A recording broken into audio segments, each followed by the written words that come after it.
अच्छा जी, अस्सलाम वालेकुम गाइस। क्या हाल है आप सबके? पहले तो प्लीज़ मुझे बता दें, क्या मेरी आवाज़ और मेरी स्क्रीन आप लोगों तक क्लियरली पहुंच रही है? एवरीवन, यस और नो?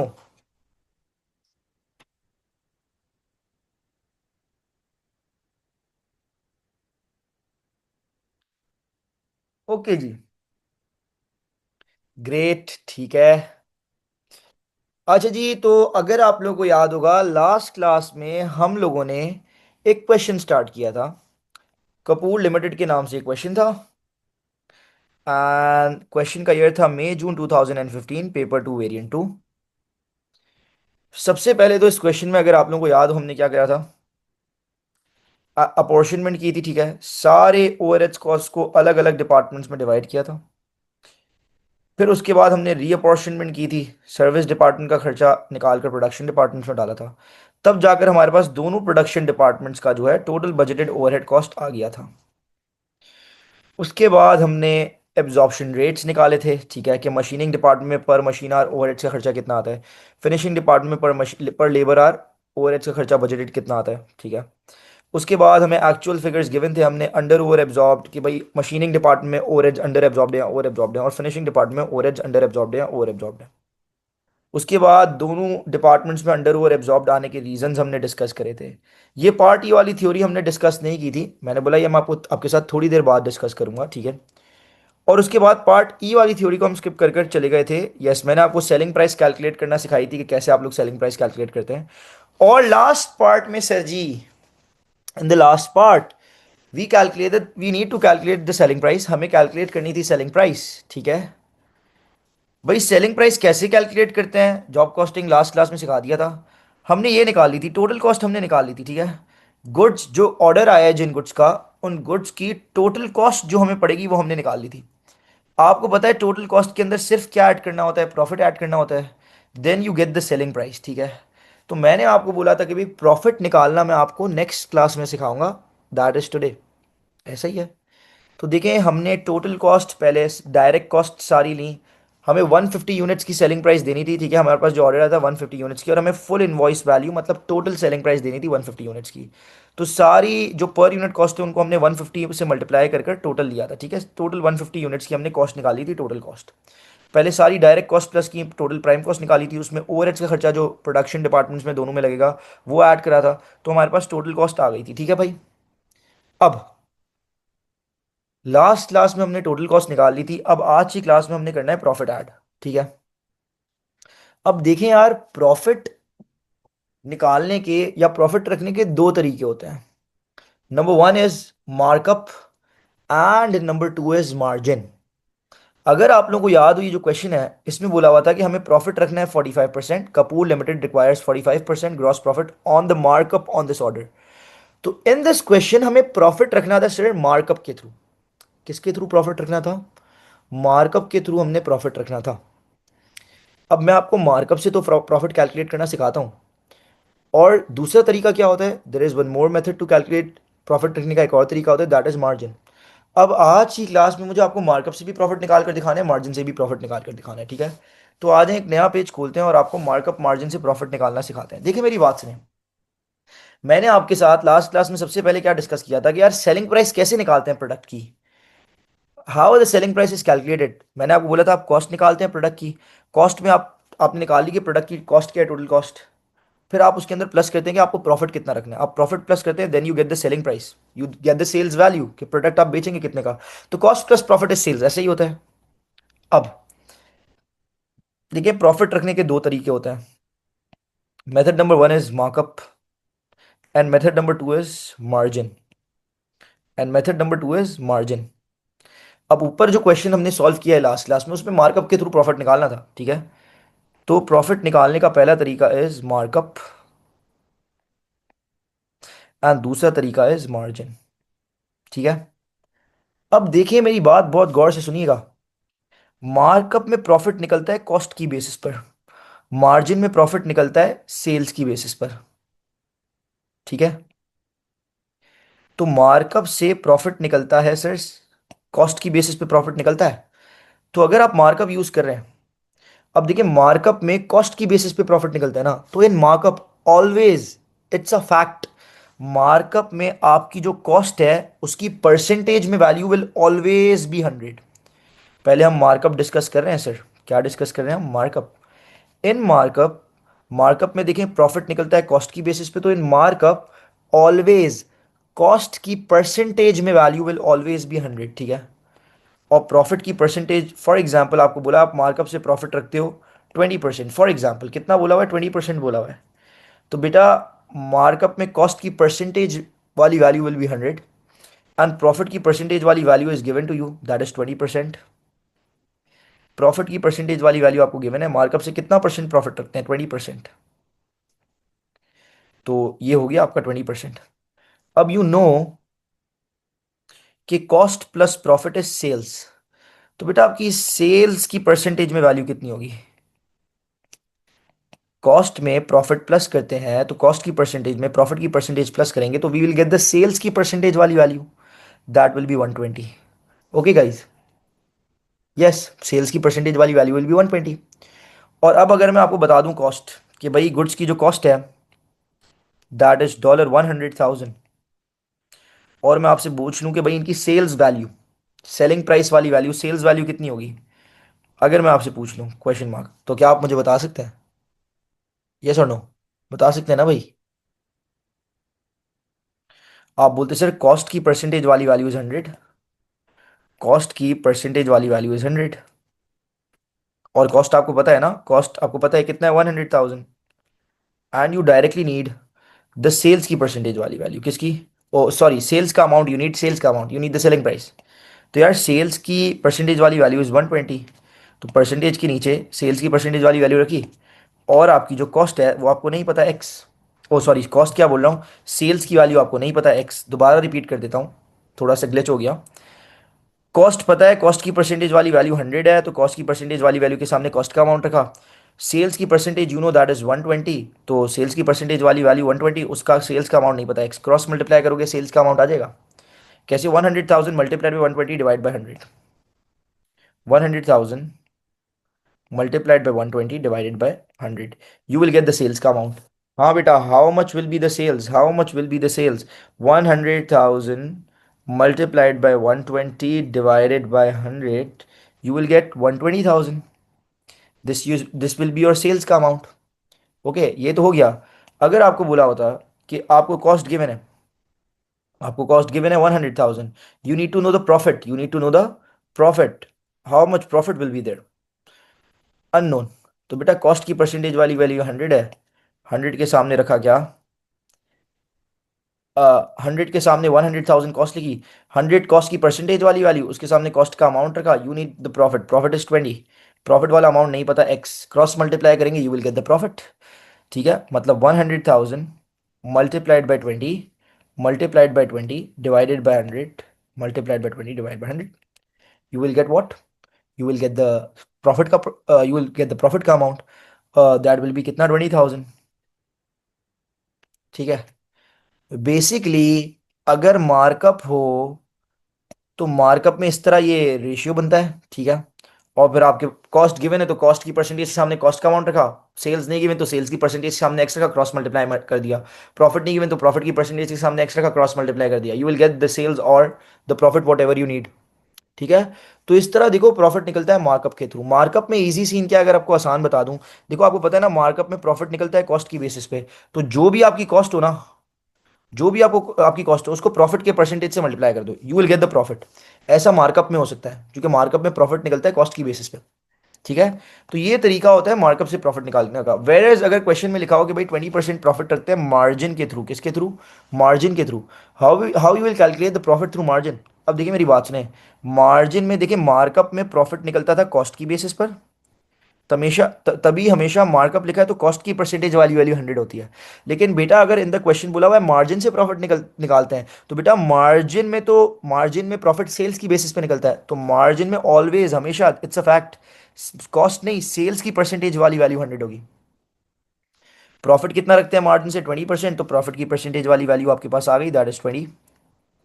अब आपको पता है ना C plus P is equals to S, cost plus profit sales होता है। बेटा कॉस्ट की परसेंटेज वाली वैल्यू नहीं पता, प्रॉफिट की परसेंटेज वाली वैल्यू इज 20, सेल्स की परसेंटेज वाली वैल्यू इज 100, तो बेटा कॉस्ट की परसेंटेज वाली वैल्यू कितनी होगी? ये 20 वहाँ जाकर माइनस हो जाएगा, तो कॉस्ट की परसेंटेज वाली वैल्यू विल बी 80। तो यार आपकी कॉस्ट की परसेंटेज वाली वैल्यू अब कितनी होगी, 80 होगी। So in margin, in markup, cost की परसेंटेज, प्रॉफिट की परसेंटेज वाली वैल्यू एड अप करी, you will get the sales की परसेंटेज वाली वैल्यू। लेकिन इन मार्कअप सेल्स की परसेंटेज वाली वैल्यू विल ऑलवेज बी 100, और सेल्स की परसेंटेज वाली वैल्यू को माइनस करोगे प्रॉफिट की परसेंटेज वाली वैल्यू से, then you will get the cost की परसेंटेज वाली वैल्यू। अब देखो यहाँ भी सेम सीन है, अगर आपको बोला हुआ कॉस्ट इज 100,000, बेटा आपकी कॉस्ट कितनी है, 100,000। बोला हुआ सेल्स कितनी है, तो आप क्या करते, सेल्स कैसे निकालते? आप बोलते बेटा सर कॉस्ट की परसेंटेज वाली वैल्यू इज 80, उसके सामने कॉस्ट का अमाउंट रखें, एंड सेल्स की परसेंटेज वाली वैल्यू इज, सेल्स की परसेंटेज वाली वैल्यू इज 100, उसके सामने एक्स रखें, क्रॉस मल्टीप्लाई कर दें। बेसिकली मैं कह रहा हूँ 100,000 multiplied by 100 divided by 80, you will gate, जो आंसर आया आपके पास आ जाएगी सेल्स की वैल्यू। अच्छा अब आपको कॉस्ट गिवन है 1 लाख, बोला हुआ है से प्रॉफिट इज नहीं पता, तो बेटा कॉस्ट की परसेंटेज वाली वैल्यू 80, उसके सामने 100 कॉस्ट का अमाउंट रखा, प्रॉफिट की परसेंटेज वाली वैल्यू इज 20, आपको प्रॉफिट का अमाउंट नहीं पता, आपने एक्स रखा, नहीं पता, क्रॉस मल्टीप्लाई करें, you will get the profit. मतलब 100,000 मल्टीप्लाइड बाई 20 डिवाइड बाई 80 होता कितना है, 100,000 multiplied by 20 divide by 80, 100,000 multiplied by 20 divided by 80, what is the answer, 25,000। Now your profit will be कितना भाई, 25,000। तो इस तरह से आप मार्कअप एंड मार्जिन के थ्रू जो है प्रॉफिट निकालते हैं। इज इट क्लियर और नॉट गाइज, एवरीवन? 100%? क्या आप लोगों को क्लियर है कि मार्कअप के थ्रू प्रॉफिट कैसे निकालते हैं, मार्जिन के थ्रू प्रॉफिट कैसे निकालते हैं? अगर किसी को कोई प्रॉब्लम है, अगर किसी को कोई चीज़ ना समझ आई हो तो प्लीज़ पूछ लें। एवरीवन गॉट इट और नॉट? सबका जवाब चाहिए मुझे। हाँ जी, जल्दी से बता दें प्लीज़, ताकि हम लोग आगे बढ़ जाएं। एवरीवन।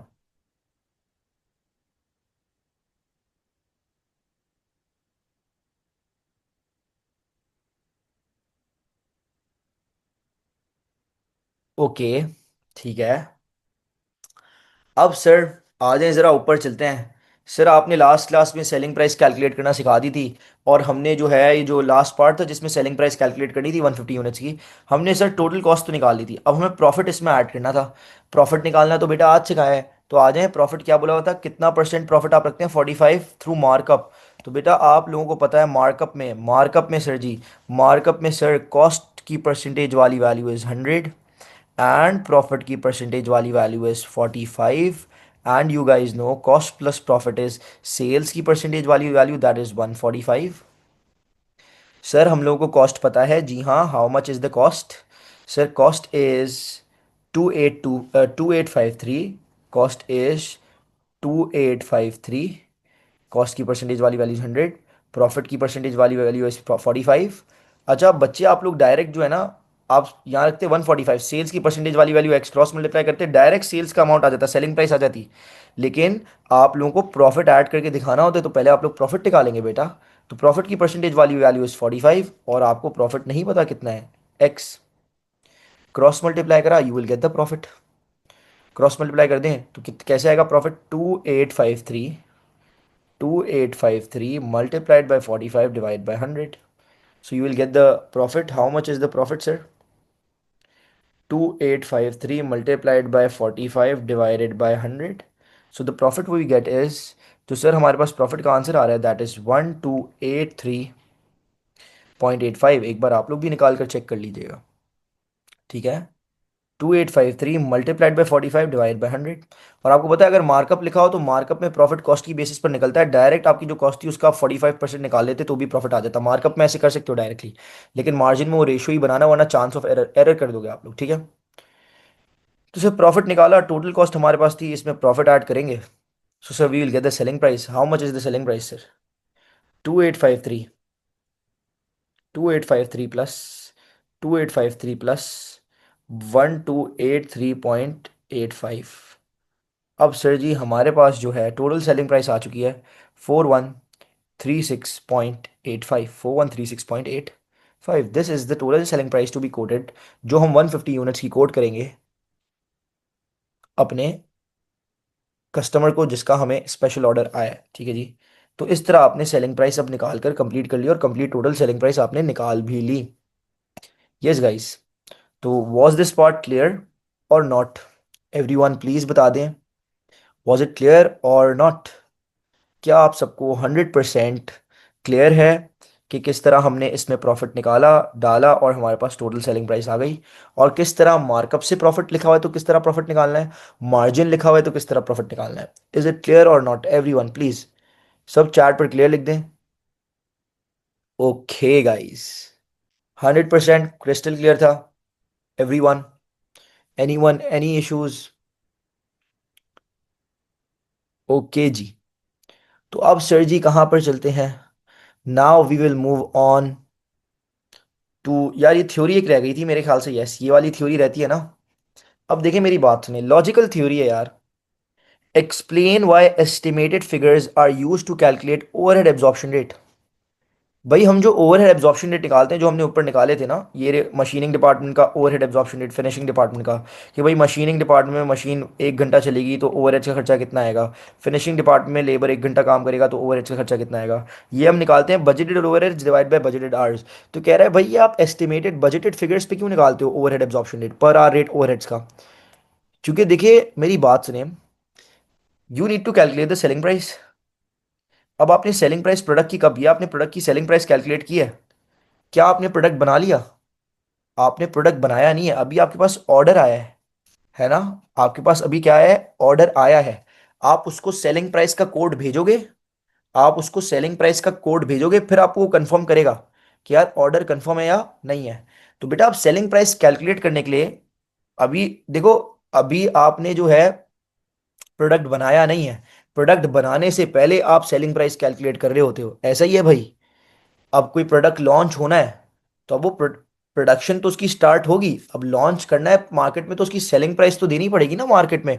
ठीक है, तो सेलिंग प्राइस आप कैलकुलेट करते हो before the product is made. Actual product बनेगा तो एक्चुअल फिगर्स आपके पास आएंगे ना कि कितना एक्चुअली ओवरहेड का खर्चा आया है। तो यार सेलिंग प्राइस आपको एक्चुअल खर्चा आपके पास आने से पहले निकालनी, you need to calculate the selling price. ठीक है, तो अब सेलिंग प्राइस कैसे कैलकुलेट होगी? आपको सेलिंग प्राइस निकालने के लिए टोटल कॉस्ट चाहिए। टोटल एक्चुअल कॉस्ट तो कब आएगा? जब आप प्रोडक्ट बना लोगे तब आएगा। तो सेलिंग प्राइस कैलकुलेट करते वक्त you don't have actual figures. ठीक है, तो लेकिन सेलिंग प्राइस सेट करने के लिए you need the total cost. तो तभी आप ये overhead absorption rate budgeted figures पे निकाल लेते हो, because you need to calculate the selling price. Selling price calculate करते वक्त आप ओवरहेड का कॉस्ट इंक्लूड कर लो। ठीक है, इसलिए, और उस वक्त आपके पास एक्चुअल फिगर्स होते नहीं है, दैट्स वाई आप एक्चुअल बेसिस पे ओवरहेड एब्जॉर्प्शन रेट नहीं निकालते। तो आपने यहां पर लिखना पड़ेगा सर कि why overheads are calculated using the, explain why estimated figures are used to calculate the overhead absorption rate. क्यों भाई एस्टिमेटेड फिगर्स यूज करते हैं? बिकॉज, क्योंकि, बिकॉज क्यों भाई? Because you need to calculate the selling price. ठीक है, while calculating selling price you need to take the overhead cost. आपको कैलकुलेट करनी है सेलिंग प्राइस, आपको ओवरहेड कॉस्ट उसके लिए चाहिए, and at that time the actual overhead cost available नहीं होता। ठीक है, so we calculate the overhead absorption rate on estimated figures. ठीक है, so that we can calculate the total cost to calculate the selling price, and while calculating the selling price the actual figures are not available. ठीक है, तो इसलिए हम जो है क्या करते हैं, overhead absorption rate estimated figure पे निकाल लेते हैं, पर आवर ओवरहेड्स का रेट हम एस्टिमेटेड फिगर पर निकाल लेते हैं, अज्यूम्ड फिगर पर, बजटेड फिगर पर निकाल लेते हैं। इज इट क्लियर गाइज और नॉट? एवरीवन प्लीज मुझे बताएं, क्या ये जो बात मैंने आपके साथ की है, क्या ये आप लोगों को क्लियर है या नहीं clear? Everyone waiting for the reply, yes और नो? 100% सबको क्लियर है?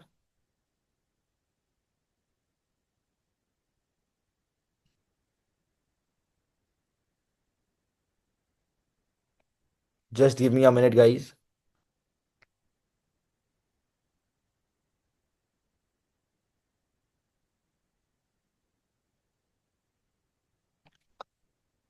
हाँ जी, आई होप आप सबको क्लियर हो। ठीक है, तो क्या लिखना था इधर?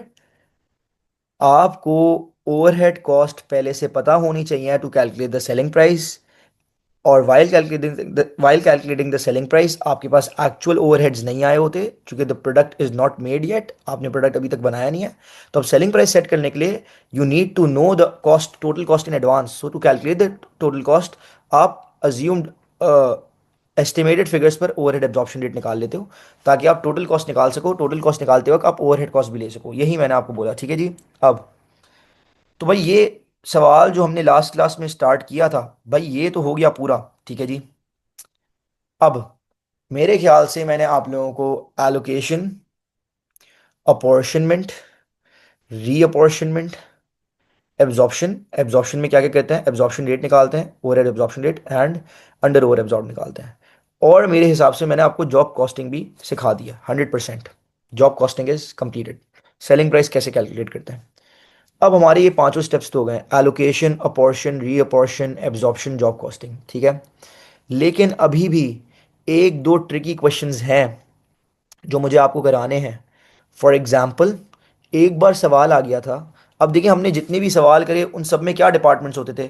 आपका ना मैन्युफैक्चरिंग बिजनेस होता था, आप प्रोडक्ट बना रहे होते थे। तो आपके कौन से डिपार्टमेंट होते थे, मशीनिंग डिपार्टमेंट, फिनिशिंग डिपार्टमेंट। लेकिन एक बार 2018 में, मेरे ख्याल से 2018 18, यस, एक बिजनेस आ गया था जो होटल बिजनेस था। अब उसमें ये मशीनिंग फिनिशिंग डिपार्टमेंट नहीं थे, होटल बिजनेस था। उसमें जो है accommodation department, leisure department, conference department. तो बच्चे उसमें थोड़ा सा क्या हो गए थे, कंफ्यूज हो गए थे, ठीक है। और एक क्वेश्चन इस तरह का होता है कि जिसमें आपने एलोकेशन अपॉर्शनमेंट नहीं करनी होती, आपको एलोकेशन अपॉर्शनमेंट कर कर गिवन होती है। आपने डायरेक्ट री अपॉर्शनमेंट करनी होती है, ठीक है। तो एक उस तरह का क्वेश्चन है। तो ये एक दो तरह के क्वेश्चन अभी मुझे आप लोगों को कराने हैं, ठीक है। तो मुझे नया क्वेश्चन तो आज ही क्लास में स्टार्ट कराना था, ठीक है। लेकिन अगर हम नया क्वेश्चन आज की क्लास में स्टार्ट करते हैं तो उसको हम कंप्लीट नहीं कर पाएंगे, ठीक है जी। तो वैसे ही हो जाएगा, आधा क्वेश्चन आज की क्लास में और फिर आधा क्वेश्चन नेक्स्ट क्लास में करना पड़ेगा। तो मैं क्या कर रहा हूँ कि आज मैंने एक शॉर्ट प्रिसाइज क्लास रखी जिसमें मैंने आपको सिर्फ प्रॉफिट निकालना सिखाया है, ठीक है जी। किस तरह आप प्रॉफिट कैलकुलेट करते हो, ठीक है। और आज की क्लास में इतनी ही रख रहा हूँ, ठीक है। मैं चाहूँ तो नेक्स्ट क्वेश्चन स्टार्ट करा सकता हूँ, लेकिन फिर वो मज़ा नहीं आता ना, half question in one class and half question in other class, ठीक है। तो दैट्स वाई मैं आज की क्लास यहीं तक रख रहा हूँ, ठीक है, शॉर्ट एंड प्रिसाइज। ओके। और लेक्चर कंप्लीट हो गया है, लेकिन अभी भी दो तीन पास्ट पर के क्वेश्चंस मुझे अपने साथ आप लोगों को सेटिस्फैक्शन के लिए कराने हैं। तो वो मैं आप लोगों को इंशाल्लाह नेक्स्ट क्लास, एक दो क्लासेस लगेंगी जिसमें हमारे दो तीन पास्ट पर क्वेश्चन हो जाएंगे। And then this topic will be finish, ठीक है। हमारी कॉस्टिंग पूरी कंप्लीट हो जाएगी। ये कॉस्टिंग पूरी कंप्लीट होने के बाद मैंने आप लोगों को बोला था कि एक क्लास रखूंगा जिसमें पूरी कॉस्टिंग की theory, advantages of marginal costing, disadvantages of marginal costing, advantages of absorption costing, advantages of disadvantages of absorption costing, ये सब आपके साथ डिस्कस करूंगा एक थ्योरी क्लास।